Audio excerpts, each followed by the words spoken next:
تو لا خیر فی کثیر من نجواہم الا من امر بصدقہ او معروف او اصلاح بین الناس. یہ دنیا میں جتنے کام ہوتے ہیں فرمایا خیر کسی میں نہیں سوائے تین کے: صدقے کا اور اچھائی کا حکم دے اور لوگوں کے درمیان صلح کرائے. رسول اللہ صلی اللہ علیہ وسلم نے فرمایا کہ میں تمہیں ایسا عمل نہ بتاؤں جو زکوٰۃ سے اور روزے سے بھی زیادہ عام ہو. صحابہ نے پوچھا ضرور بتائیے.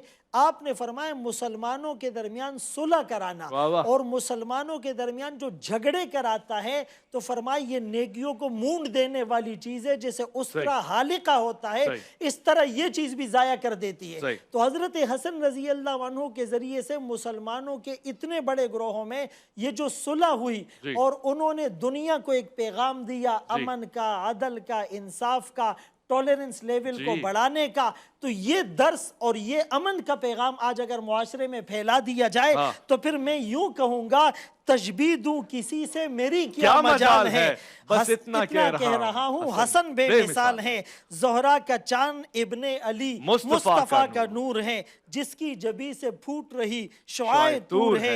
رقصہ ہے جس کی آنکھ میں ادراک کا سرور ہے، جس کی ہر ایک ادا سے نمایاں نیا شعور ہے. واہ، چپ رہ کے جس نے پاک حکومت کی موڑ دی، کھولی زبان تو ظلم کی زنجیر توڑ دی.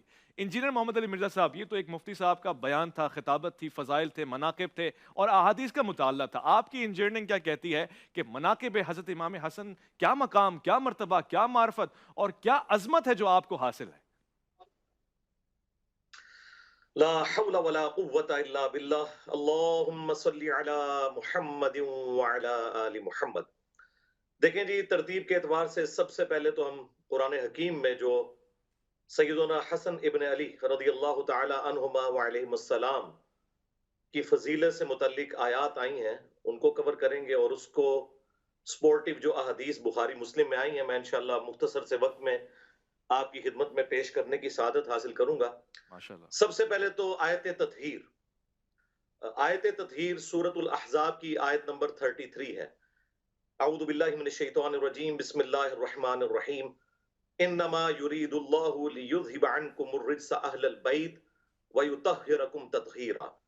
اس آیت کے کانٹیکسٹ میں امام مسلم رحمہ اللہ تعالی نے اپنی کتاب صحیح مسلم میں ایک حدیث لی ہے 6261 نمبر، اور اس کی راویہ بھی ہماری ماں سیدہ عائشہ سلام اللہ علیہا ہے. وہ کہتی ہیں کہ ایک دن نبی صلی اللہ علیہ وآلہ وسلم اپنے گھر سے اس حال میں برآمد ہوئے کہ آپ نے کالے رنگ کی منکش چادر اوڑھی ہوئی تھی. اتنے میں حسن ابن علی آئے. آپ صلی اللہ علیہ وآلہ وسلم نے انہیں اپنی اس کالی چادر کے نیچے لے لیا. پھر سیدنا حسین ابن علی، پھر سیدہ فاطمہ اور پھر سیدنا علی رضی اللہ عنہم اجمعین وعلیہم السلام اجمعین کو چادر کے نیچے لے کر یہی آیت پڑھی، انما یرید اللہ لیذھب عنکم الرجس اہل البیت ویطہرکم تطہیرا. سبحان اللہ.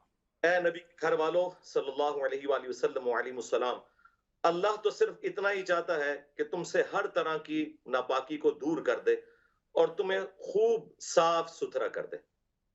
دوسری آیت جو ہے وہ آیت مباہلہ ہے جی، سورہ آل عمران کی آیت نمبر 61 کہ جب نجران کے کرسچنز کا وفد نبی صلی اللہ علیہ وآلہ وسلم کی خدمت میں حاضر ہوا جی، اور جب ہر طرح کے دلائل سے ولا جواب ہو گئے تو پھر اللہ کے محبوب علیہ السلام کو اللہ تعالیٰ نے حکم دیا کہ اب آپ ان کے ساتھ مباہلہ کریں.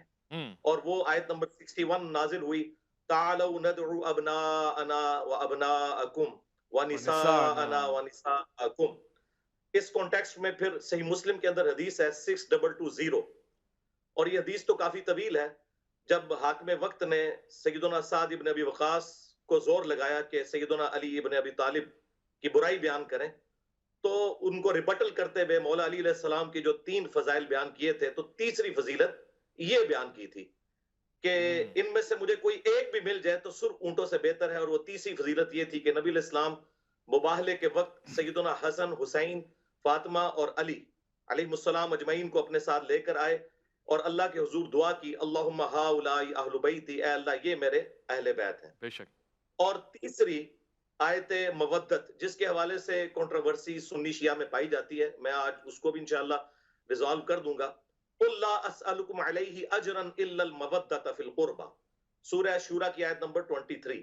اس کے حوالے سے صحیح بخاری میں ایک حدیث ہے، ابن عباس کا قول ہے، وہ اس آیت کی تفسیر یوں کرتے تھے کہ نبی علیہ السلام کے جو مخالفین ہیں انہیں یہ کہا جا رہا ہے کہ نبی علیہ السلام کی قرابت داری کا خیال رکھو، لیکن جو تابع تھے نا سعید ابن جبیر، وہ اسے اہل البیت پہ فٹ کرتے تھے، اور میرے خیال میں دونوں یہ تفسیر درست ہیں۔ اگر اللہ تعالیٰ غیر مسلم رشتہ داروں سے کہہ رہے ہیں کہ نبی علیہ السلام کی رشتہ داری کا خیال رکھو، تو مسلمانوں سے تو بدرجہ اولا کہا جائے گا کہ آپ نے نبی علیہ السلام کی رشتہ داری کا خیال رکھنا ہے۔ اور اس کو سپورٹیو جو ہے وہ صحیح بخاری میں سیدنا ابو بکر صدیق رضی اللہ تعالیٰ عنہ علیہ السلام کا قول ہے، صحیح بخاری میں 3751 نمبر، وہ کہتے ہیں کہ محمد کے قرب کو محمد صلی اللہ علیہ وآلہ وسلم کے اہل البیت کے قرب میں تلاش کرو۔ یہ حدیث اس بات پر گواہ ہے کہ قل لا اسألکم علیہ اجرا الا المودۃ فی القربہ کی تفسیر جو محبان اہل بیت نے بیان کی ہے وہ بالکل درست ہے۔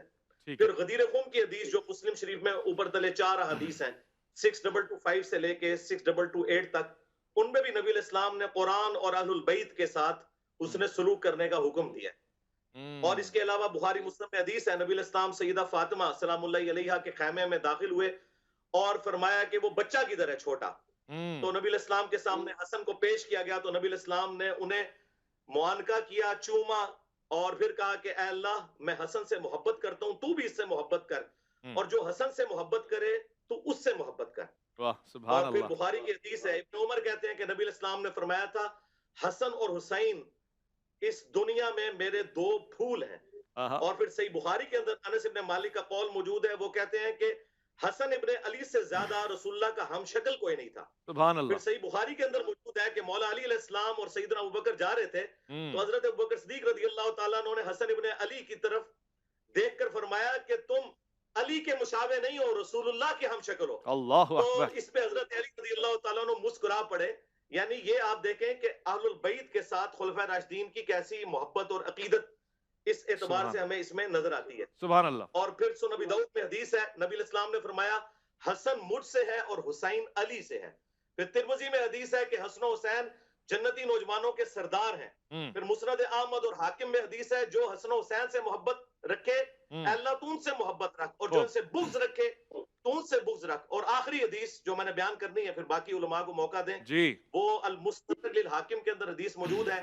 نبی علیہ السلام نے فرمایا اگر کوئی شخص پوری زندگی حجر اسود اور مقام ابراہیم کے درمیان نمازیں پڑھتا رہے اور روزے بھی رکھتا رہے، لیکن اس حال میں اللہ کے حضور پیش ہو کہ ہم اہل البیت کا بغض اس کے اندر ہوا، تو اللہ تعالیٰ ایسے شخص کو ضرور دوزخ کی آگ میں داخل کرے گا۔ ضرور۔ اللہم لا تجعلنا منہم، اللہم انا اسألک حبک وحب من یحبک وحب حبیبک صلی اللہ علیہ وآلہ وسلم۔ آپ کی بات سے مجھے ایک سوال مل رہا ہے انجینئر صاحب، اور میں یہی ربط قائم رکھتے ہوئے ڈاکٹر قاری خلیل الرحمان جاوید صاحب سے پوچھنا چاہتا ہوں کہ وہ انسان جو عبادتیں کر رہا ہے، اللہ سے محبت رکھتا ہے، توحید پرست ہے، رسالت ماں پہ ایمان رکھتا ہے، صرف امام حسن سے یا اہل بیت سے بغض کرنے کی صورت میں جہنم میں ڈال دیا جائے گا، ایسا سری عذاب کیوں ہے؟ کسی بچے کی محبت کی وجہ سے، یا یہ اقربا اور محبت ہے اہل بیت سے اس لیے، یا اس کا کوئی اور معیار بھی ہے؟ جزاک اللہ۔ پہلی بات تو یہ ہے تمام وہ ہستیاں جن سے اللہ کا رسول محبت رکھتا ہے ان سے ہم بغض نہیں رکھ سکتے۔ سبحان اللہ۔ ان سے بغض رکھنا ایسا ہے جیسے ہم نے خود اللہ کے رسول سے بغض رکھ لیا۔ صحیح۔ جب ہم نے ان سے بغض رکھ لیا تو پھر جنت کا تو سوال ہی پیدا نہیں ہوتا، صحیح۔ کیونکہ جنت ملے گی ہی رسول اکرم صلی اللہ علیہ وسلم کی دستک کے بعد۔ آپ جنت کے دروازے پر دستک دیں گے، دروازہ کھلے گا، پھر آپ کے قدم با قدم ملا کر چلنے والے آپ کے پیچھے پیچھے جائیں۔ ماشاءاللہ۔ یہ تو بات ہی غلط ہے کہ کوئی شخص اہل بیت ہو یا صحابہ کرام، اچھا، ان دونوں میں سے کسی سے بھی، چونکہ اللہ کے رسول سب سے محبت رکھتے تھے۔ اہل بیت کے لیے خاص نہیں فرمایا اس حوالے سے؟ جیسے خاص تو جب بھی آپ نے فرمایا کسی کے لیے، اس کے لیے خاص ہو گیا۔ مثلا جب پوچھنے والے نے، کسی نے پوچھا کہ یا رسول اللہ صلی اللہ علیہ وسلم آپ کو مردوں میں سے، مردوں کا لفظ نہیں بولا، آپ کو سب سے زیادہ کون پسند ہے؟ آپ نے فرمایا ابو بکر۔ تو پھر انہوں نے کہا نہیں سوری، آپ نے فرمایا عائشہ۔ پھر انہوں نے کہا کہ نہیں یا رسول اللہ ہماری مراد مردوں میں سے تھا۔ تو آپ نے پھر بھی یہی فرمایا عائشہ کا باپ۔ تو اب ہم یہ کہیں کہ باقی سب نظر انداز ہو گئے، یہ نہیں ہوتا۔ یعنی حدیث میں جو رسول اللہ صلی اللہ علیہ وسلم کسی سے محبت کا، اب ایک باپ کے 4 بیٹے ہیں، وہ ایک اس کے قریب آیا، اس کو چوم لیا، تو اس کا یہ معنی ہم نہیں نکال سکتے کہ باقی 3 سے اس کو نفرت ہے۔ ہاں کہیں ایسا نہ جائے کہ لوگ کہیں کہ قاری صاحب جو ہے وہ بغض اہل بیت میں بات کریں، لیکن ایسا ہے نہیں، ایسا نہیں۔ میں نے پہلے یہی کہا کہ جس ہستی سے اللہ کا رسول محبت کرتا ہے اس ہستی سے لازم ہے کہ وہ اس سے محبت کرے۔ سبحان اللہ۔ کیونکہ محبت کا جو محور ہے وہ اللہ کا رسول ہے۔ جب اللہ کا رسول ایک سے پیار کر رہا ہے، آپ نے یہی جملے سیدہ فاطمہ الزہرا رضی اللہ تعالی عنہ سے اس وقت کہے جب باقی بیویوں نے ان کو سفیر بنا کر رسول اللہ صلی اللہ علیہ وسلم کے پاس بھیجا کہ اللہ کے رسول آپ کی بات نہیں ٹالیں گے، آپ جا کر یہ سفارش کرو کہ رسول اللہ صلی اللہ علیہ وسلم صحابہ سے یہ کہہ دیں کہ بھی ہر بیوی کے پاس جب میری باری ہوتی ہے تم تحفے بلا امتیاز بھیجا کرو، تم صرف حضرت عائشہ کی باری کا انتظار نہ کیا کرو۔ تو وہ آئیں اور رسول اللہ صلی اللہ علیہ وسلم سے کہہ دیا جیسا کہ ان کو کہا تھا۔ صحیح۔ جب رسول اللہ صلی اللہ علیہ وسلم سے کہا گیا تو آپ نے فرمایا فاطمہ کیا تو یہ پسند نہیں کرتی کہ جس سے تیرا باپ محبت کرتا ہے تو بھی اس سے محبت کرے؟ یعنی اصل محور جو ہے وہ اللہ کا رسول ہے۔ یعنی اپنی بیٹی سے بھی کہا کہ میں بھی عائشہ سے محبت کرتا ہوں، لہٰذا تو دوسروں کی سفارشیں نہ لا، تو بھی اس سے محبت کر۔ صحیح ہے۔ یعنی سوال جو نوعیت یہ ہے کہ کسی امام حسن کی محبت سے ہمارے ایمان زائل ہو جائیں گے اگر خدا نہ خواستہ آپ نے اصل میں مجھ سے وہ سوال ہی نہیں کیا حضرت حسن کے آپ نے تو میرے لیے یعنی موضوعی ایسے رکھے ہوتے ہیں، لیکن کیونکہ ٹیکنیکل آدمی ہے نا، اس لیے سوال ایسا رکھا ہے۔ ٹیکنیکل تو وہ انجینئر ہیں، میں تو انجینئر نہیں ہوں۔ چلے اگر موقع ملا اس پہ تھوڑی سی بات کر جی دیکھیے، اب رسول اللہ صلی اللہ علیہ وسلم نے سیدنا حسن کی تربیت بھی اس طرح کی جو ہمارے لیے میں سمجھتا ہوں یہ میسج ہے کہ ہم اپنے بچوں کی تربیت کس طرح کریں۔ ہم کہتے ہیں چھوٹا بچہ ہے کچھ بھی کرے، لوگ ہمارے یہاں رواج ہے اس کو ڈانٹیں گے بھی نہیں، منع بھی نہیں کریں گے، کچھ بھی کر جائے کچھ نہیں کہیں گے کیوں بچہ ہے، بڑا ہوگا خود ہی سمجھ جائے گا۔ لیکن رسول اللہ صلی اللہ علیہ وسلم نے ایک کھجور کی ڈھیری پر بیٹھے، آپ وہ صدقے کی کھجوریں تھی جی آپ تقسیم کر رہے ہیں، سیدنا حسن گھٹنے کے بل چلتے ہوئے آئے اور جیسے قریبار بچوں کی عادت ہوتی ہے کوئی چیز کھانے کی ہو یا نہ ہو ان کو ملے گی ہاتھ سے اٹھائیں گے اور فوراً منہ میں ڈالیں گے۔ سیدنا حسن نے بھی یہی کیا، حالانکہ یہ بات سارے تسلیم کرتے ہیں کہ بچوں پر شریعت کے احکامات اس وقت تک لاگو نہیں ہوتے جب تک کہ وہ بالغ نہ ہو جائے۔ یہ بچے بھی کہاں ہیں، جنت کے سردار ہیں۔ اب وہ بچہ ہے، اس کے بعد جب انہوں نے کھجور چبا لی، بچے ہوئے بھی ہے، واہ واہ واہ، رسول اللہ صلی اللہ علیہ وسلم نے دیکھا تو آپ نے انگلی مبارک اس کے منہ میں ڈالی سیدہ حسن کے اور اس کو نکالا اور کہا کخ کخ بیٹا تھو کر انا لا ناکل صدقۃ، ہم صدقہ نہیں کھاتے۔ اب یہ بچپن سے ان کی تربیت دی جا رہی ہے، جب بچپن سے ماں باپ اپنے بچوں کے پیٹ میں حلال کا نوالا ڈالیں گے اور بیوی کے پیٹ میں بھی حلال کا نوالا ڈالیں گے تو پھر اثرات اس طرح کے مرتب ہوں گے جس طرح کی دنیا نے دیکھا۔ اور حضرت نے بھی بیان کیا کہ حضرت حسن نے پھر 2 مسلمانوں کے عظیم گروہوں کے درمیان صلح کرائی۔ بہترین، بہت شکریہ۔ یہ اسی حلال رزق کا اثر تھا۔ دیکھیے کیا ہے وہ نوالا جو طہارت اور انتہائی پاک انداز سے دیا گیا، ظرف بھی پاک تھا، دینے والا کے اس کے ہاتھ بھی بے مثال تھے، وہ ہاتھ کہ کونین کی تقدیر کے اوراق، وہ خط و خد و خال کے رخ مصحف و انجیل، وہ پاؤں وہ محتاب کی کرنوں کے معابد، وہ نقش قدم بوسہ گائے رف رف و جبریل۔ کیا بات ہے! تو یہاں جس کی پرورش ہو تو کمال ہی ہوتا ہے۔ میں ایک مختصر سا وقفہ لوں گا، لوٹ کر آئیں گے۔ آج مناقب پر فضائل جناب سیدنا امام حسن کے حوالے سے گفتگو ہو رہی ہے۔ آپ پہ ہمارا سلام، الف لام میم میں آپ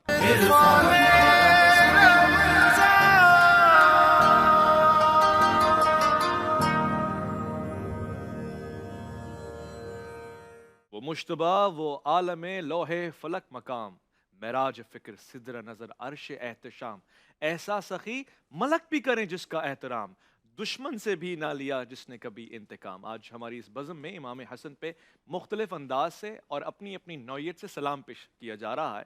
آج کی اس بزم میں اسی سلام میں اپنا حصہ ڈالنے کے لیے علامہ سید طیب شاہ گیلانی صاحب بھی تشریف فرمائے۔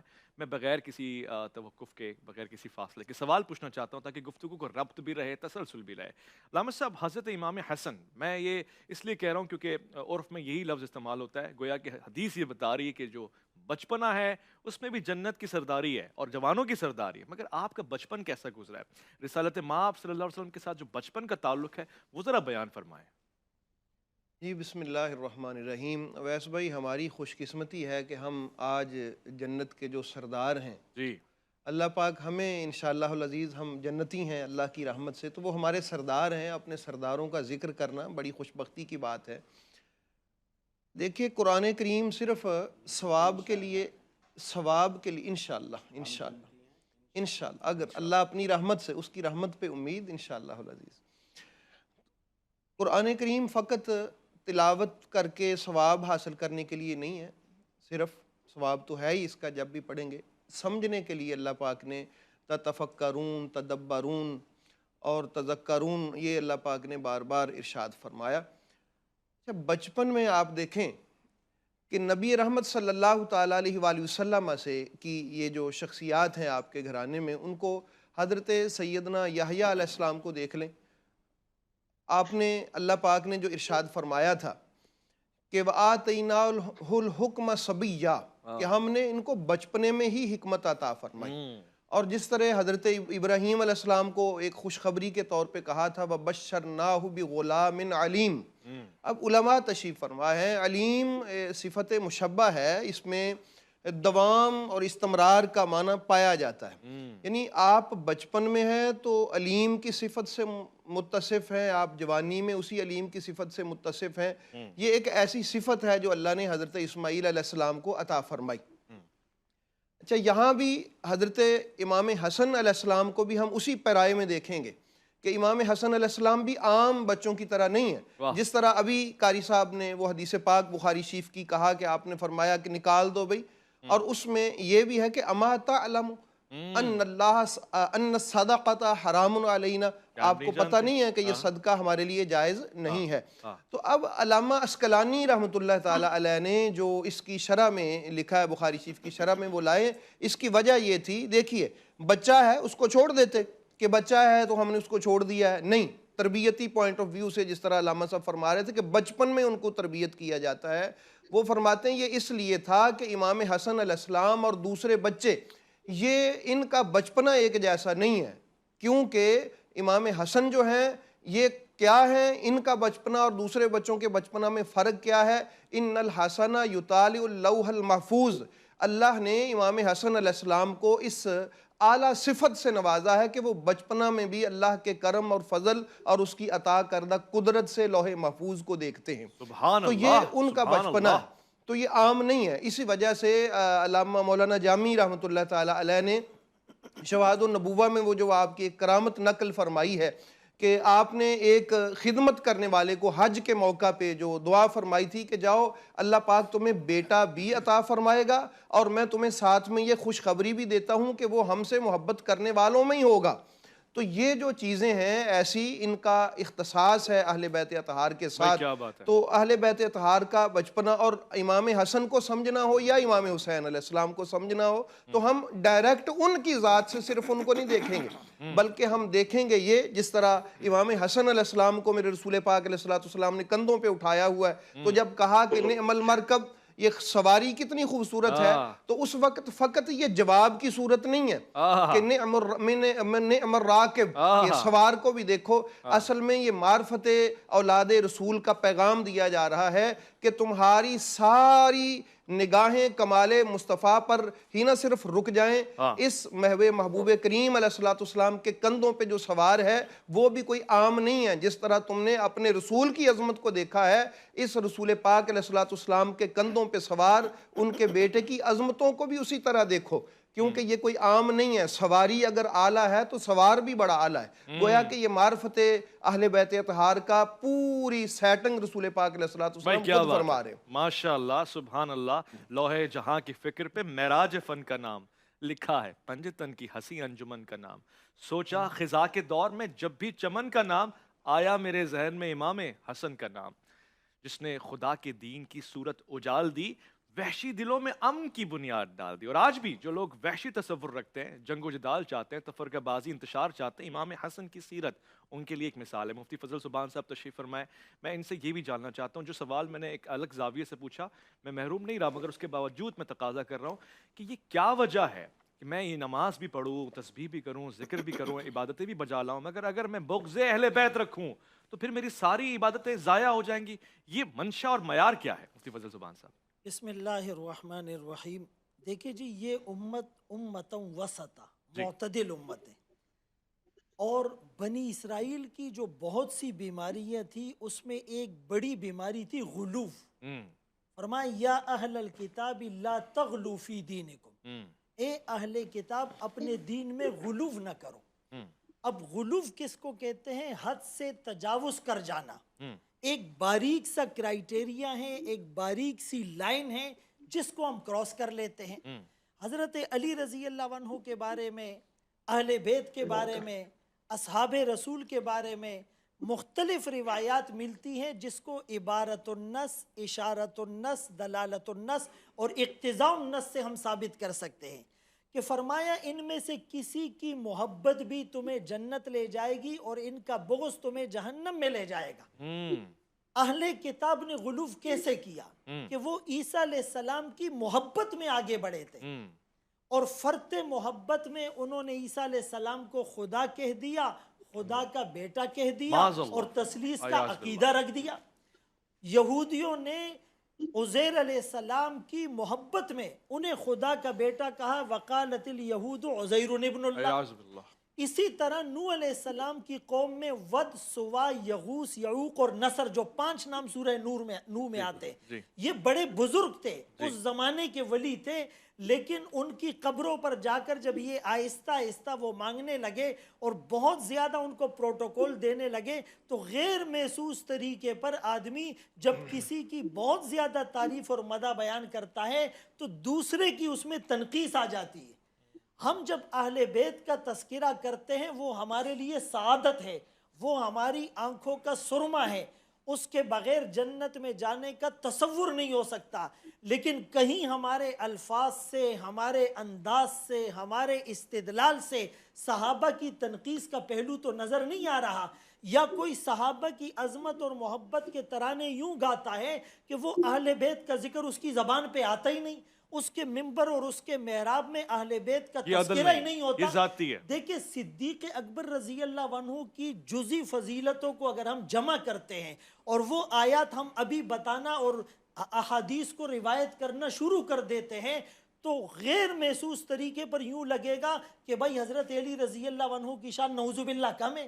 لیکن جب ہم حضرت علی رضی اللہ عنہ کے فضائل اور مناقب کو سامنے لاتے ہیں تو پھر ہمیں دوسری طرف پلڑا جو ہے کمزور نظر آتا ہے. آج تو امام حسن پہ بات کریں گے. تو بیلنس لانے کے لیے ہمیں بات کرنی چاہیے, اور الحمدللہ حضرت حسن رضی اللہ عنہ کے فضائل پر جو پہلی گفتگو ہم تمام حضرات نے کی وہ بالکل دنیا کو ایک پیغام ہے. خصوصاً ان کی یہ جو صلح والی بات تھی, دیکھیں وہ جوڑ رہے تھے, وہ توڑ نہیں رہے تھے, وہ انتشار نہیں چاہ رہے تھے, اور انہوں نے یعنی باوجود یہ کہ دوسری طرف اجتہادی غلطیاں ہو رہی ہے لیکن اس کے باوجود اپنے نانا جان کی اس پیشن گوئی کو سچ کر دکھانے کے لیے جنت کا سردار تو وہی ہوتا ہے جو صلح کی بات کرتا ہے, جو امن کی بات کرتا ہے, جو جوڑنے کی بات کرتا ہے. خود رسول اللہ صلی اللہ علیہ وسلم کے بارے میں کیا فرمایا کہ وَاذْكُرُوا إِذْ كُنْتُمْ أَعْدَاءً فَأَلَّفَ بَيْنَ قُلُوبِكُمْ فَأَصْبَحْتُمْ بِنِعْمَتِهِ إِخْوَانًا.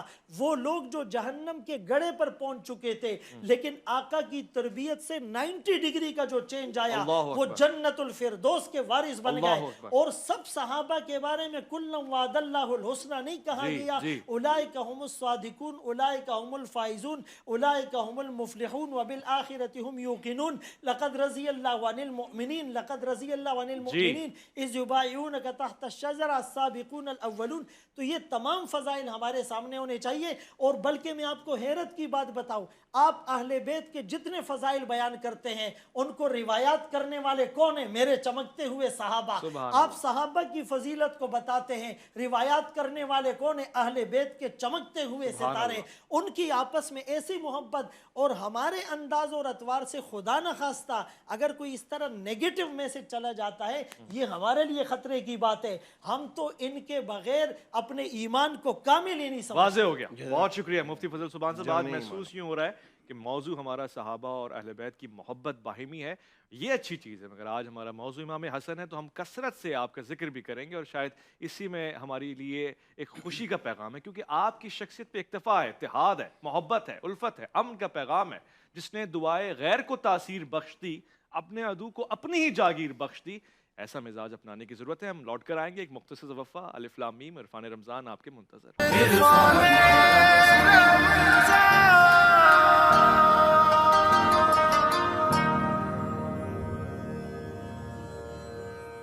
خوش آمدید. آج عرفان رمضان کی سحر کی نشریات میں ذکر ہو رہا ہے سیدنا امام حسن کا. آپ پہ ہمارا سلام رضی اللہ تعالیٰ عنہ. آپ کا مقام ہی خاص ہے، سبت پیمبر آپ ہیں. آپ سے رسالت مآب صلی اللہ علیہ وسلم کی نسل آگے بڑھی. ہر کوئی سعادت محسوس کرتا ہے آپ کے ساتھ چلنا اٹھنا بیٹھنا کھانا پینا رشتہ جوڑنا.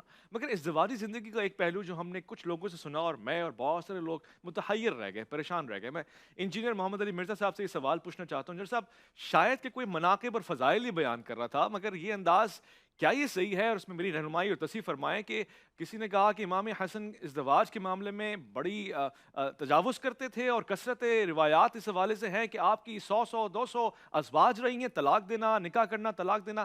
یعنی یہ اگر کان ایک عام آدمی کے لیے بھی سنیں تو عجیب سا محسوس ہوتا ہے. اس میں کس حد تک صداقت ہے؟ رہنمائی فرمائیں. نعوذ باللہ من ذالک. یہ بیسیکلی جو دشمنان اہل بیت تھے نا جی، ان کی گھڑی ہوئی سازش ہے. جب انہیں یہ پتہ چل گیا کہ انہوں نے جس طریقے سے یہ حکومت ہتھیائی ہے، اس کا اینڈ رزلٹ یہ ہے کہ اس کو لیجٹمائز کرنے کے لیے ہم اپنے آپ کو تو اونچا نہیں کر سکتے، لیکن حضرت حسن ابن علی کو کسی طریقے سے نیچا دکھ. اس کے لیے پھر انہوں نے یہ ایک جھوٹی بات پبلک میں مشہور کر دی. اور خود شیخ زبیر لیزئی رحمہ اللہ تعالی، جو دور حاضر میں بہت بڑے محقق ہیں حدیث کی فیلڈ میں، انہوں نے بھی اپنی کتاب فضائل صحابہ نے اس کے اندر اس کے اوپر نقد کی ہے. اس کی ایک روایت یہ مصنف ابن ابی شیبہ سے پیش کرتے ہیں، وہ بھی منقطع ہے.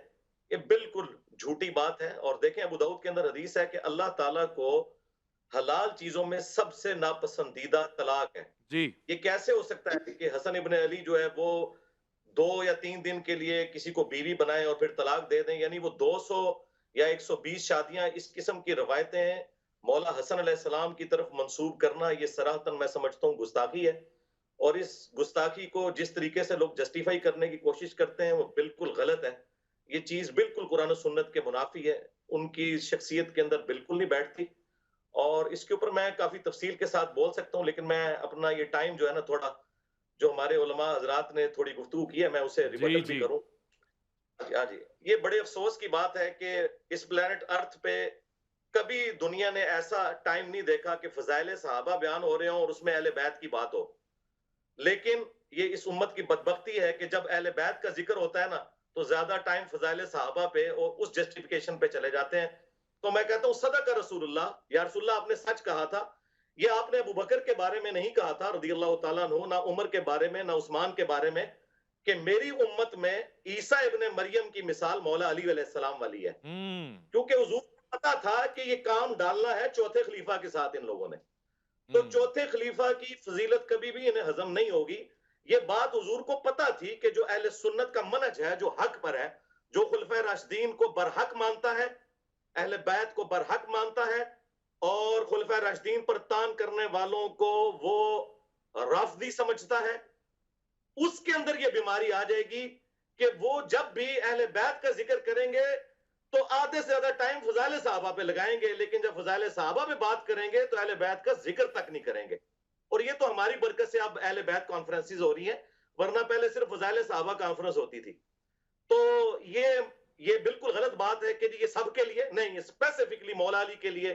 مسند احمد میں حدیث ہے، المعجم الکبیر طبرانی کے اندر اور مشکات کے اندر، کہ علی تیری محبت میں غلو کر کے جو ہے وہ گمراہ بھی ہوگا ایک فرقہ، اور جہنم میں جائے گا اور تجھ سے بغض رکھ کے بھی ہوگا. اب ہم نے محبت والے تو ہمیں ماشاءاللہ بچپن سے پڑھائے جاتے ہیں. یہ بغض والے کون سے؟ بغض والے وہ ہیں جو کہ محبت والوں کا رد کر رہے ہوتے ہیں. ان کے اندر پھر وہ اتنا غلو آتا ہے کہ انہیں چیزیں ہضم نہیں ہوتی. اب یہ جو بات کی صحیح بخاری میں جو مولانا صاحب نے حدیث پیش کی کہ نبی علیہ السلام سے جب پوچھا گیا سب سے بڑھ کر محبوب کون تھا، تو سب سے بڑھ کر محبوب بیوی سے بھی پوچھ لیں. سیدہ عائشہ کے بارے میں المستدرک للحاکم کے اندر حدیث موجود ہے. اما عائشہ سے کسی نے پوچھا بتائیے کہ نبی علیہ السلام کو اپنے صحابہ میں سب سے بڑھ کر محبوب کون تھا، تو انہوں نے کہا کہ فاطمہ سلام اللہ علیہا. بخاری مسلم حدیث ہے، فاطمہ میرے جگر کا ٹکڑا ہے. جب انسان کسی کی فضیلت بیان کرتا ہے نا تو اولاد کے بعد ہی اس کا ذکر کر رہا ہوتا ہے. یہ انڈرسٹوڈ ہوتا ہے، گھر والے پہلے نمبر پہ ہوتے ہیں. پھر انہوں نے پوچھا نہیں مردوں میں بتائیں، تو انہوں نے کہا کہ مردوں میں فاطمہ کا شوہر علی ابن ابی طالب جو کہ کثرت سے روزے رکھنے والے اور شب بیداری کرنے والے تھے. الحمدللہ یہ میری ماں نے بیان کیا ہے سلام اللہ علیہا. تو یہ سارے فضائل ہیں، لیکن ہمیں دیکھنا چاہیے کہ جب اہل البیت کی بات ہو تو ہم اسپیسیفکلی اپنی گفتگو کو اس پہ رکھیں اور دوسری طرف نہ ہم چل پڑیں. وہ ہمیں ضرورت نہیں ہے. وہ فضائل صحابہ ماشاءاللہ پچھلے 1000 سال سے فضائل صحابہ کانفرنسز ہو رہی ہیں اور بڑا ذکر ہو چکا ہے اللہ کے فضل سے اس کے اوپر. اس وقت جو ہے اہل بیت کے حوالے سے کوشش ہے کریں کہ بھئی اہل بیت کے ساتھ جن لوگوں نے ظلم کیا، اہل بیت کے بارے میں تھا کہ میں تمہیں خوف دلاتا ہوں میرے بعد ان کے ساتھ اس نے سلوک کرنا. غدیر کی حدیث میں تو اہل بیت کے حوالے سے ہمیں سینسٹیو ہونا چاہیے. یہ حدیث حضرت علی کے بارے میں ہے. اور آخری میں حدیث بیان کروں جس کی 32 اسناد موجود ہیں جامع ترمذی میں. جی ایک تو ہے اللہ کا محبوب، جی ایک ہے اللہ کے محبوب کا محبوب. جی نبی علیہ السلام کے سامنے ایک بھنا ہوا پرندہ لایا گیا، اسے حدیث طائر کہتے ہیں. نبی علیہ السلام نے کہا اے اللہ میرے ساتھ اس شخص کو بھیج یہ پرندہ کھانے کے لیے جو اس مخلوق میں سب سے بڑھ کر تجھے محبوب ہے. اللہ اکبر. تو سیدنا علی رضی اللہ تعالیٰ عنہ تشریف لے آئے اور پھر ساتھ بیٹھ کے بھنا ہوا پرندہ کھایا. تو ایک اللہ کے محبوب ہے اور ایک اللہ کے محبوب ہے. الحمدللہ. تو فضائل سب کے ہیں، لیکن جب ہم آج بات کر رہے ہیں تو انشاءاللہ صلح حسن پہ بھی انشاءاللہ جب آپ سوال پوچھیں گے تو میں انشاءاللہ صلح حسن سے بھی پردہ اٹھاؤں گا کہ صلح حسن کی آڑ کے اندر جس طریقے سے امام حسین علیہ السلام کی شخصیت کو ملائن کیا جاتا ہے، حضرت علی کی گستاخیاں کی جاتی ہیں، تو میں اس صلح کا بالکل پول کھولوں گا بخاری، ابو داؤد، ترمذی کی روشنی میں انشاءاللہ حقائق پبلک کے سامنے رکھوں گا، لیکن جب آپ سوال کریں گے تب انشاءاللہ. ٹھیک ہے، شکریہ. ویسے ایک ایسا پیارا سا ماحول ہے، امن پسند مزاج لوگ یہاں بیٹھے ہوئے ہیں، اور ظاہر ہے میں نے کوشش بھی یہی کرنی ہے، میری حتماً کوشش یہی رہے گی کہ ہم فضائل اور مناقب پہ رہیں. اور ہاں یہ بات تو ہے آج فضائل اہل بیت کا دورہ ہے. آج کے دن آج کے اس پروگرام میں میری کوشش یہی رہے گی، اور ملکام سے بھی یہی کہوں گا کہ آج جی کھول کے بیان فرمائیں، محبتوں کا اظہار فرمائیں. اور قاری خلیل الرحمان صاحب تشریف فرمائیں. میں قاری صاحب سے سوال پوچھنا چاہتا ہوں، جس طرح سے ہم آگے بڑھ رہے ہیں احادیث کثرت سے آپ لیے، یعنی ایسا تو نہیں ہو سکتا کہ امام حسن ہو اور آپ عالم نہ ہو، مشائخ میں آپ کا شمار بلکہ سربراہ نہ ہو شیخ کے، ان سے علوم احادیث کتنا لیا گیا ہے، ان سے نماز، دین، روزہ، احکامات کتنے لیے گئے، یہ ذرا بیان فرمائیں، اس سے محبت بٹے گی. کس سے قاری صاحب آپ سے سوال ہے؟ کس سے؟ حضرت امام حسن سے دین کتنا سیکھا ہے، جو کہ لازم بنتا ہے جب وہ ایک اصحابی رسول کو وضو کرنا سکھا رہے ہیں بچپن میں، تو امت کو کتنا فائدہ اٹھانا چاہیے امام حسن سے، جو ان کا منصب ہے اس حوالے سے ہم نے کتنا استفادہ کیا ہے؟ جتنا جس کو موقع ملتا ہے اس کو اٹھانا چاہیے. یہ تو ایک ایسی بات ہے کہ اس کے لیے سعادت کی بات ہے کہ اس نے کتنا فائدہ اٹھایا.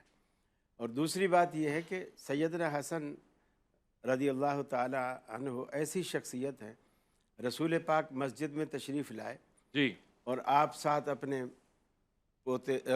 نواز سے حضرت حسن کو بھی ساتھ لے آئے، ممبر پہ بٹھا دیا اپنے پہلو میں اور خود خطبہ ارشاد فرمانے لگے.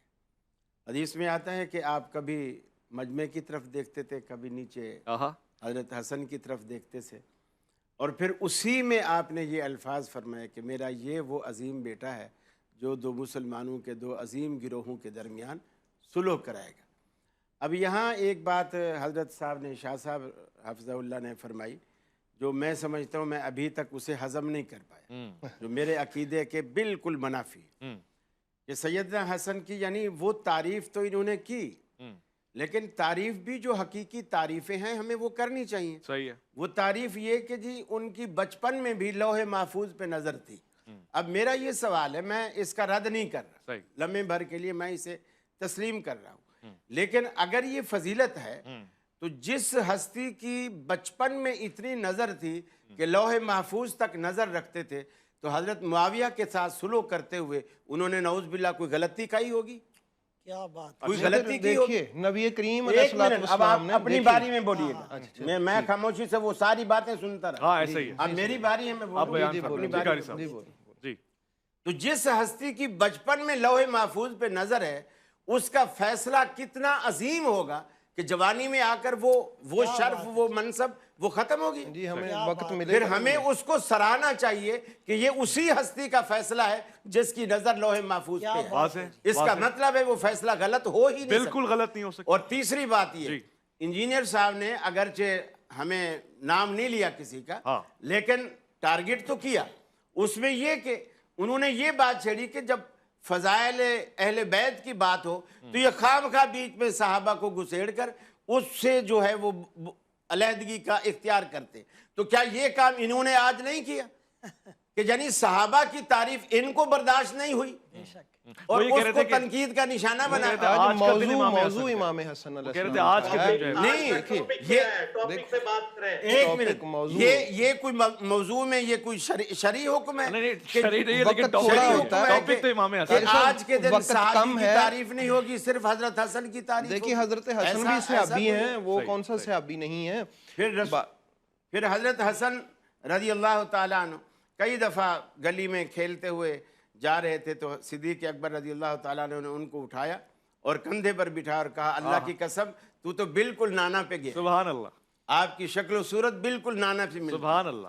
سیدہ حسن رضی اللہ تعالیٰ عنہ جب رسول اللہ صلی اللہ علیہ وسلم سفر سے واپس آتے، سواری پر سوار ہوتے، اور یہ بچوں کی عادت ہوتی ہے گھر میں جب ان کو پتہ چلے نا باہر ابا آیا ہے، نانا آیا ہے، دادا آیا ہے، تو بچے گھر سے نکل کر دوڑتے ہوئے آتے ہیں. ہم بھی یہی کرتے ہیں کہ اس طرح پوتا کوئی آ جائے نا، ہم گاڑی میں تھوڑا گھر سے باہر روکی ہوئی ہے، وہاں تک آیا ہم گاڑی میں بٹھا لیتے ہیں، پھر اسی سواری پہ اندر لے آتے. رسول اللہ صلی اللہ علیہ وسلم سواری کو روکتے، حضرت حسن کو اٹھاتے، سواری پہ بٹھاتے اور پھر گھر لے آتے. یہ ایک محبت کا ایک انداز تھا صلی اللہ علیہ وسلم. پھر آپ چومتے جب کبھی سفر سے آتے یا قریبی سفر سے بھی آ رہے ہیں، کہیں زیادہ لمبا چوڑا سفر نہیں تھا اور آئے ہیں، حضرت فاطمہ کے گھر کے باہر بیٹھ جاتے اور بیٹھتے اور فرماتے بچے ہیں گھر میں، آپ بھیج دیتی. کبھی کبھی دیر بھی ہو جاتی کیونکہ وہ تیار کروا رہی ہوتی تھی، پھر بھیجتی. آپ آتے جب بچے آپ کے پاس تو آپ انہیں گلے سے لگاتے، چومتے، پھر سونگتے. جنت کے پھول ہیں تو انہیں سونگنا بھی چاہیے. تو یہ اللہ کے رسول صلی اللہ علیہ وسلم کے یہ جو نواسے ہیں، ان کی ایک فضیلت ہے جو قرآن مجید میں بھی احادیث میں بھی جو صحیح طریقے سے ثابت ہے. غلو سے پاک ہمیں تعریف کرنے میں کوئی حرج نہیں. دیکھیے قاری صاحب آپ نے فرمایا، اور ہمیں دونوں پہلو کو جو ہے ملا کر رکھنا چاہیے. دیکھیے مسئلہ یہ ہے کہ اس پہ میں جس طرح آپ نے کہا ہے نا، یہ بڑا حساس معاملہ ہے. آپ نے کہا جی ان کو پھر وہ نظر آنا چاہیے تھا.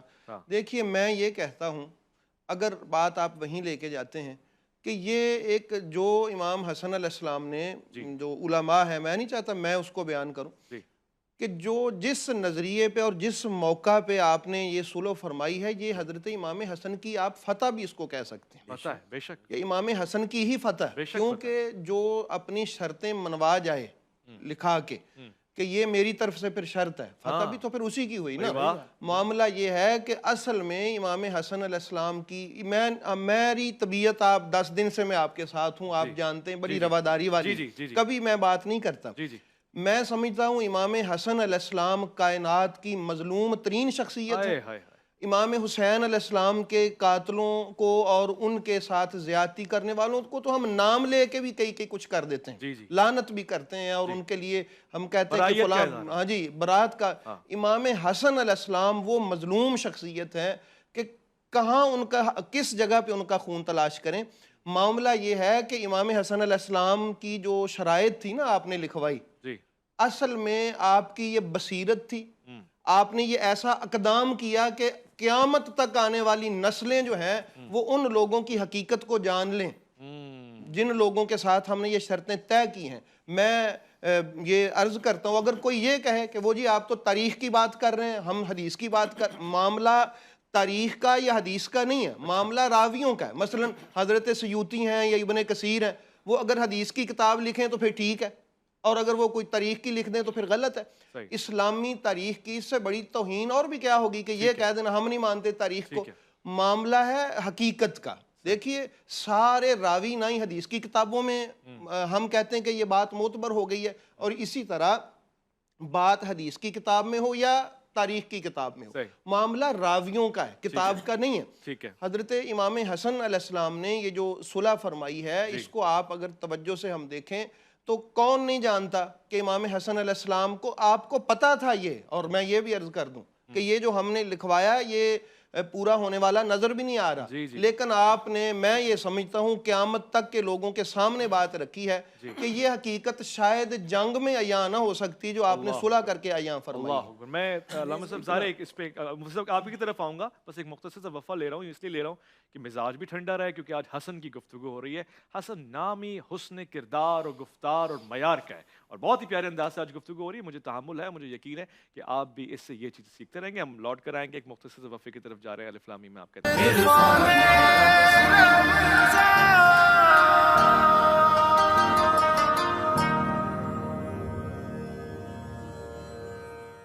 سرچشمہ نجات بشر حسن کردگار، انسانیت کے باغ میں پیمبر بہار، حاجت رواں حسین انا مست کردگار، وہ امن و عافیت کی حکومت کا تاجدار.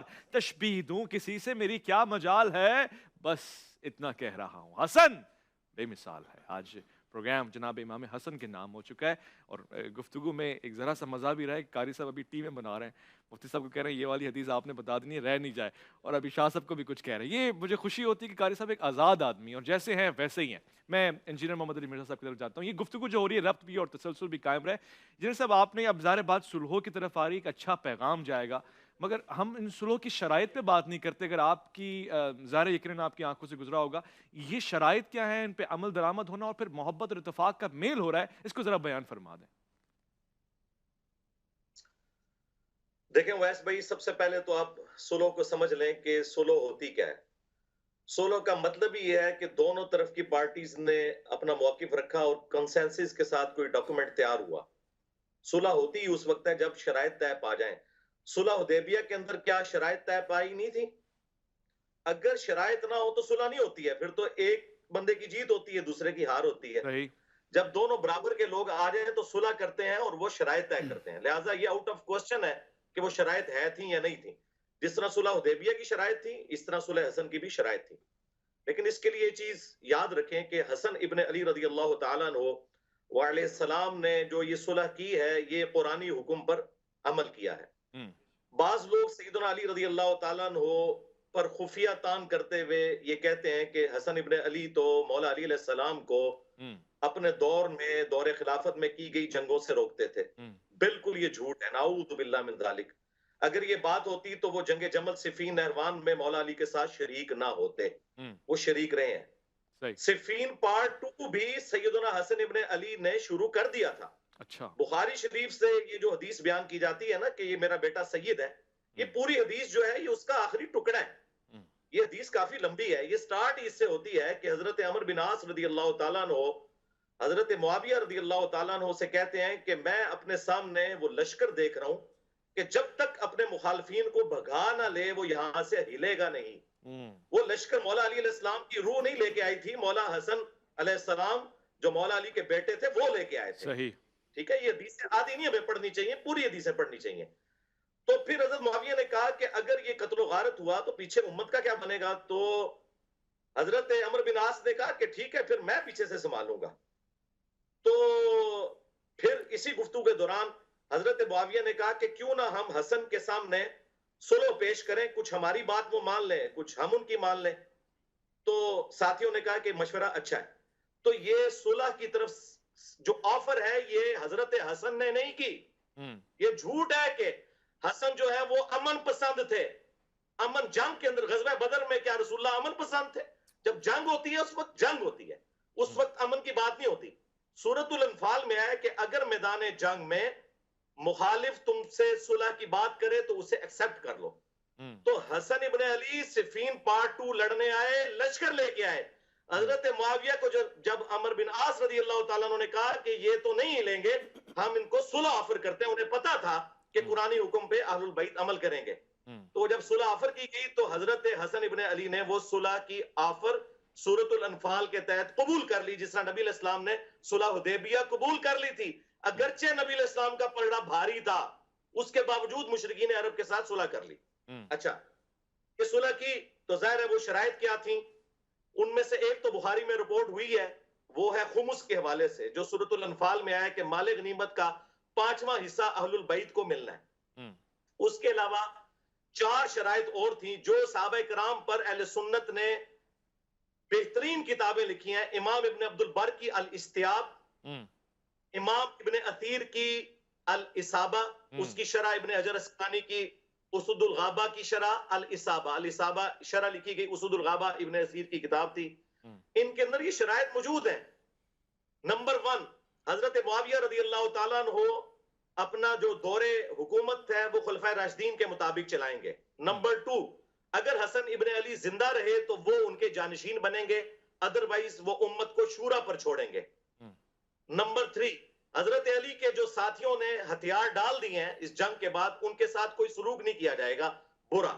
اچھا، نمبر 4، جی، بنو امیہ کے ممبروں سے جو سب و شتم کا سلسلہ کیا گیا ہے حضرت علی کے اوپر، جو لوگ یہ کہتے ہیں یہ تنقید تھی، مسلم شریف میں 6229 نمبر حدیث ہے، ابو تراب پر لعنت کے الفاظ ہے، وہ گالی سے بھی بڑھ کر لعنت کرتے تھے، نعوذ باللہ، ممبروں سے۔ 6229 صحیح مسلم، غدیر قم سے اگلی حدیث۔ اور 5واں رکھا گیا خمس۔ افسوس کے ساتھ ان 5 شرائط میں سے صرف 5ویں شرط پہ عمل ہوا ہے کہ حضرت معاویہ رضی اللہ تعالیٰ عنہ خمس دیا کرتے تھے۔ میں پورا ایک پروگرام بخاری مسلم سے کر سکتا ہوں کہ کس طریقے سے ان شرائط کی دھجیاں بکھیری گئیں۔ سب سے بڑی بات یہ ہے کہ حضرت حسن ابن علی کو زہر دے کے قتل کیا گیا، مصنف ابن ابی شیبہ میں آتا ہے کہ انہیں زہر دے کے شہید کیا گیا 47 ایئرز کی ایج میں۔ میری 47 ہونے والی ہے، میری ایج میں حسن ابن علی کو زہر دے کر قتل کر دیا گیا تاکہ وہ نوبت ہی نہ آئے 49 ہجری میں کہ وہ جانشین بن سکیں۔ اللہ اکبر۔ اور وہ جو بخاری حدیث ہے سید والی، وہ اسی حدیث میں آتا ہے کہ خمس ہوگا، اور اس کے بعد وہ راوی حدیث کہتے ہیں کہ حضور کی پیش گوئی پوری ہوئی کہ میرا یہ بیٹا سید ہے، اس کی وجہ سے مسلمانوں کے 2 بڑے گروہوں میں صلح ہوگی۔ 2 عظیم گروہ جو ہے نا، وہ عظیم عربی میں ہے، وَلَهُمْ عَذَابٌ عَظِيمٌ بھی آتا ہے، اس سے مراد بڑا ہے۔ عظمت والا گروہ وہ ہوتا ہے جو خلیفہ راشد کے ساتھ ہو۔ ہاں جی، دوسرے گروہ کے بارے میں بخاری میں حدیث ہے 2812، وَيْحَ مَارْ تَقْتُلُهُ الْفِئَةُ الْبَاغِيَةُ يَدْعُوهُمْ إِلَى اللَّهِ وَيَدْعُونَهُ إِلَى النَّارِ، وائے عمار، افسوس، تجھے ایک باغی جماعت قتل کرے گی، تو انہیں اللہ کی طرف بلائے گا، وہ جماعت جہنم کی طرف بلائے گی۔ تو جو جماعت جہنم کی طرف بلا رہی ہو نا، اور خلیفہ راشد سے بغاوت کرنے والی ہو، وہ عظمت والی نہیں ہوتی، وہ بڑی جماعت تھی۔ یہاں عظیم کا مطلب بڑا گروہ ہے۔ اور حضور نے فرمایا میرا بیٹا یہ سید ہے، یہ سید ہے، یعنی یہ بڑے پن کا مظاہرہ کرے گا، سب کچھ ہوتے ہوئے یہ اپنی پوست سے دستبردار ہوگا۔ اور آخری میں حدیث بیان کر دوں کنکلوڈ کرنے کے لیے، ابو داؤد میں 4131 نمبر حدیث ہے، جسے شیخ البانی، شیخ زبیر علی زئی دونوں صحیح کہتے ہیں۔ یہ پورا پول کھول دے کہ کس طرح حسن ابن علی کے قتل کے بینیفیشری کون ہوئے، حسن ابن علی کو قتل کروانے والے کون لوگ تھے۔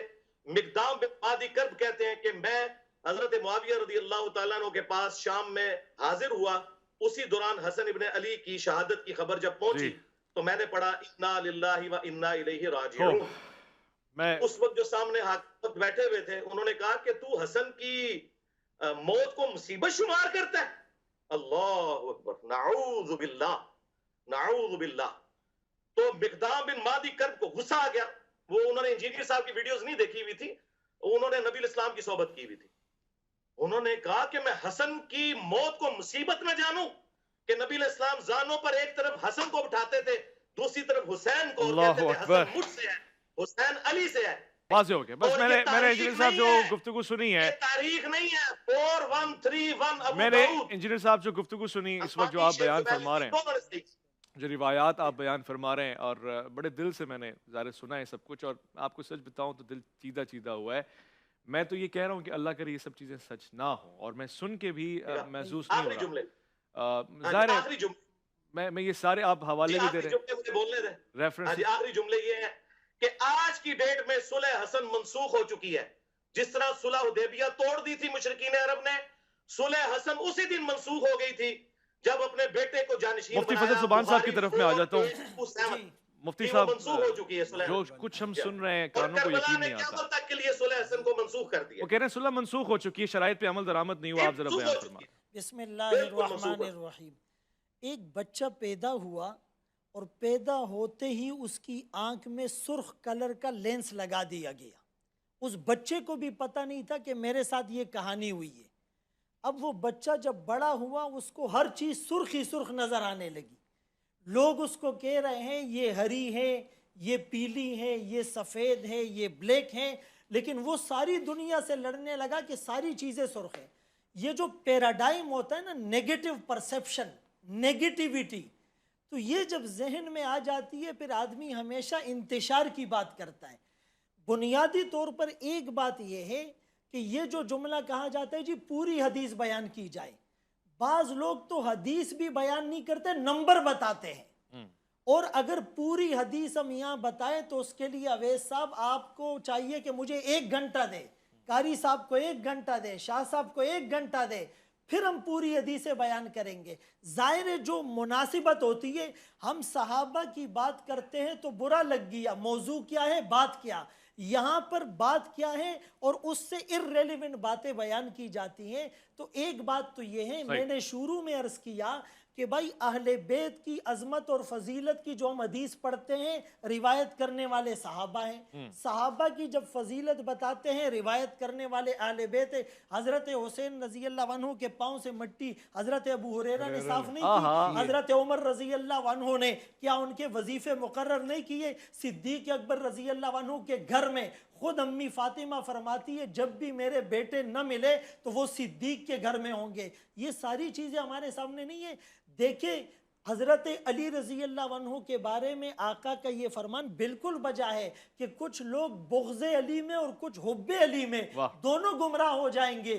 تو اگر کچھ لوگوں پہ بغض کا الزام لگایا جا رہا ہے تو دوسری طرف کچھ لوگ حب علی میں یا اہل بیت میں صحابہ کی وہ تنقیص نہیں کر رہے. یہ رسول اللہ صلی اللہ علیہ وسلم کی حدیث موجود نہیں ہے بخاری اور مسلم میں کہ لا تؤذوا اصحابی, میرے صحابہ کو تم اذیت نہ دو, اور تمہارا احد پہاڑ جتنا سونا خرچ کرنا اس کی دی ہوئی نصف مد یا کھجور کے برابر نہیں ہو سکتا. کیا یہ ترمذی میں نہیں ہے اللہ اللہ فی اصحابی, میرے صحابہ سے ڈرو, لا تتخذوہم غرضم, ان کو نشان تنقید اور ہدف نہ بناؤ. لوگ ان سے محبت کرتے ہیں میری وجہ سے, لوگ ان سے بغض کرتے ہیں میری وجہ سے. قرآن کریم میں یہ جو سورہ فتح کے آخری رکوع ہے, اشداء علی الکفار رحماء بینہم تراہم رکعا سجدا, آگے کیا ہے, کان کھول کر سنیں, یبتغون فضلا من اللہ ورضوانا. یہ قرآن سرٹیفائیڈ گارنٹیڈ بات نہیں کرتا. تراہم رکعا سجدا یہ گارنٹیڈ بات نہیں ہے. سیماہم فی وجوہہم من اثر السجود یہ گارنٹیڈ باتیں نہیں ہیں. تو کہنے کا مقصد یہ ہے کہ حضرت علی رضی اللہ عنہ, حضرت حسن اور حسین اہل بیت, ان کے فضائل ہمارے ممبروں سے بیان ہوتے ہیں. اب کوئی وہاں آتا ہی نہیں ہے اور اس کو سننے کے لیے تیار ہی نہیں ہے تو وہ ایک الگ بات ہے. عظمت صحابہ کی بات اگر کسی کو بری لگتی ہے تو یہ ڈنکے بجتے رہیں گے. اہل بیت کی محبت کے ڈنکے بھی بجیں گے, عظمت صحابہ کے ڈنکے بھی بجیں گے. وہ امیر معاویہ رضی اللہ عنہ کا نام لیا گیا, یہ میرے آقا کی لسان نبوت کی دعا نہیں ہے اللہم اجعلہ ہادیا مہدیا واہدی بھی. میرے آقا نے نہیں کہا اس کے سینے کو علم سے بھر دے, میرے آقا نے نہیں کہا پہلا بیری بیڑا حضرت معاویہ تیار کریں گے. یہ کاتبین وحی کے سردار ہیں, 50 لوگ کاتبین وحی تھے, اللہ کی وحی کو لکھنے والے, ان کے سردار امیر معاویہ رضی اللہ تعالیٰ عنہ تھے. ان کو کرٹیسائز کر کے ہم غیر محسوس طریقے پر وحی کو مورد الزام نہیں ٹھہرا رہے. تو یہاں محبت کی بات ہو رہی تھی,